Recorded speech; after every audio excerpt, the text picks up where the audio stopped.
Assalamualaikum. Hai, halo semuanya.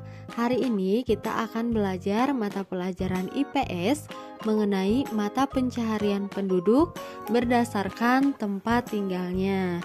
Apakah anak-anak sudah siap? Jika sudah siap, yuk kita belajar bersama-sama. Anak-anak, perlu kita ketahui bahwa setiap daerah tempat tinggal memiliki lingkungan dan sumber daya yang berbeda-beda. Hal itu dapat mempengaruhi mata pencaharian atau jenis pekerjaan yang dilakukan oleh penduduk yang tinggal di daerah tersebut.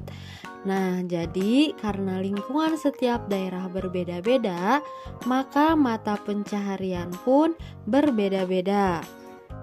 Coba sekarang amati diagram berikut. Lingkungan adalah segala sesuatu yang ada di sekitar kita. Dapat dibedakan menjadi dua, yaitu lingkungan fisik atau keadaan fisik dan keadaan sosial. Keadaan fisik terdiri dari iklim, topografi, sumber daya alam. Sedangkan keadaan sosial terdiri dari keadaan penduduk, kegiatan ekonomi, dan budaya. Mata pencaharian adalah salah satu kegiatan dasar dalam kehidupan sehari-hari guna mendapatkan penghasilan. Mata pencaharian penduduk berdasarkan keadaan fisik lingkungan dapat dibedakan sebagai berikut, yaitu daerah dataran tinggi, dataran rendah, pegunungan, dan sekitar pantai. Kita bahas satu persatu ya. Yang pertama, penduduk daerah dataran tinggi. Daerah dataran tinggi biasanya memiliki tanah yang subur dan cocok untuk jenis tanaman tertentu. Di dataran tinggi banyak masyarakat yang bermata pencaharian sebagai petani. Biasanya petani menanam sayur, buah-buahan, dan tumbuhan lainnya. Kemudian, penduduk dataran tinggi bermata pencaharian sebagai pekebun yang bekerja di perkebunan teh, kopi, kina, cengkeh, atau bunga hias. Ada pula yang bermata pencaharian sebagai peternak. Biasanya penduduk beternak sapi, kambing, dan lain-lain.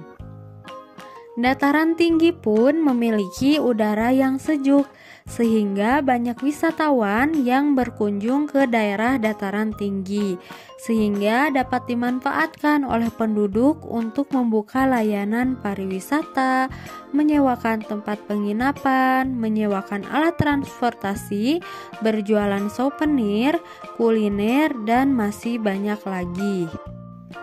Yang kedua, penduduk daerah dataran rendah.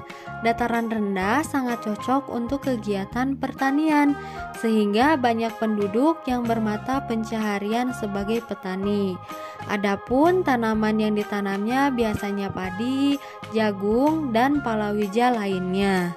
Kemudian banyak yang bekerja sebagai peternak, contohnya ternak itik, bebek, ayam, dan lain-lain.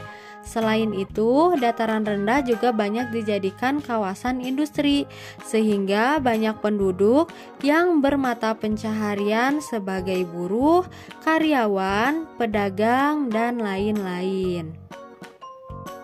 Yang ketiga, penduduk di kawasan pegunungan. Jika pegunungan tersebut subur, biasanya mata pencahariannya hampir sama dengan yang tinggal di daerah dataran tinggi. Mereka bertani, berkebun, beternak, dan lain-lain. Tetapi untuk penduduk yang tinggal di daerah yang gersang, contohnya di pegunungan kapur, biasanya mereka bermata pencaharian sebagai penambang batu kapur.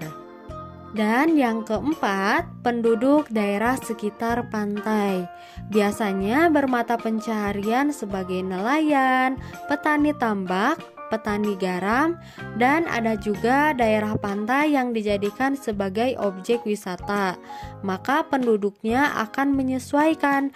Mereka akan bermata pencaharian sebagai perajin yang membuat kerajinan tangan dari barang laut untuk nantinya dijual ke wisatawan.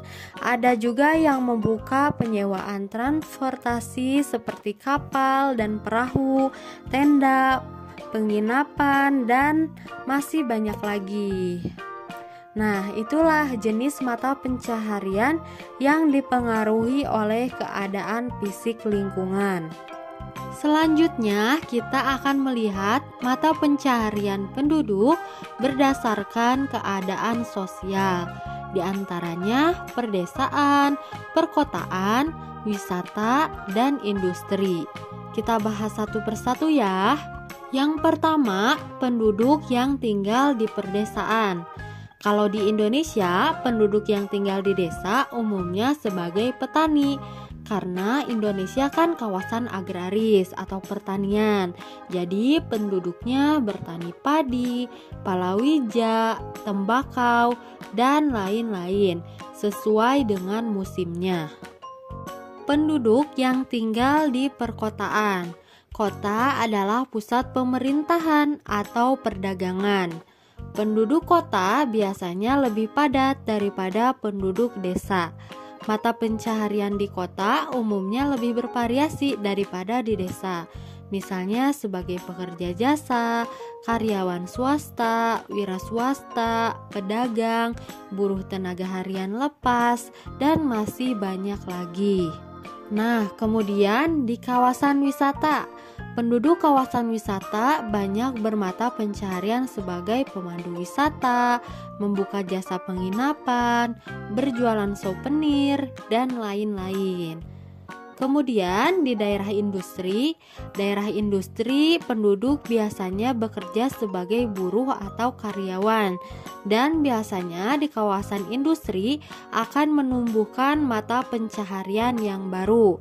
Misalnya karena banyak karyawan, jadi penduduk sekitar membuka kontrakan untuk karyawan, membuka warung makan, minuman, makanan, dan lain-lain. Nah, itu dia anak-anak mata pencaharian penduduk berdasarkan tempat tinggalnya.